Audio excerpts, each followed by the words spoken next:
What is a scholar? You might think of a scholar as someone who has years of experience in a discipline, does research and publishes a lot of papers, or teaches classes at university. That's all true. But as soon as you became a student at the university, or maybe even before that, you became a scholar. There is one common skill and value among all scholars. Good scholars credit the ideas of others. When a scholar, you, credits the ideas of others, it helps them build their careers and be successful. So when a scholar's ideas are used and not credited, this impacts their career prospects. Being a good scholar also includes being ethical or crediting and valuing the work of others, being skilled at using the works of others to support your ideas, doing your own work on individual assignments, being a good group member by doing your part in taking credit for the work you do and valuing the work of your group members. Finally, being a good scholar means knowing how and when to ask for help or clarification from your professor or TA. What if I'm not a good scholar? There's a lot of responsibility in being a good scholar.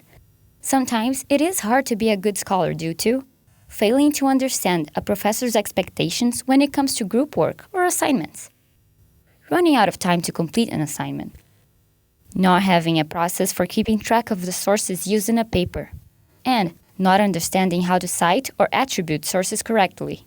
We call this scholastic dishonesty. Scholastic dishonesty includes, but is not limited to, using the work of others and not crediting them. Plagiarism. Working in a group when you aren't supposed to. Paying someone to do academic work for you or even attend a class in your place. Acquiring or using course materials without faculty permission. Cheating on tests. And borrowing or copying a previous student's assignment or other coursework. The university's code of conduct defines how the university views plagiarism and scholastic dishonesty. We will learn more about this later in this module. Your instructor should also define what they consider scholastic dishonesty in your course syllabus. This may vary by instructor. Becoming a good, honest, and ethical scholar takes time and effort. Don't worry, there are many resources on campus available to you. Having academic integrity doesn't happen overnight.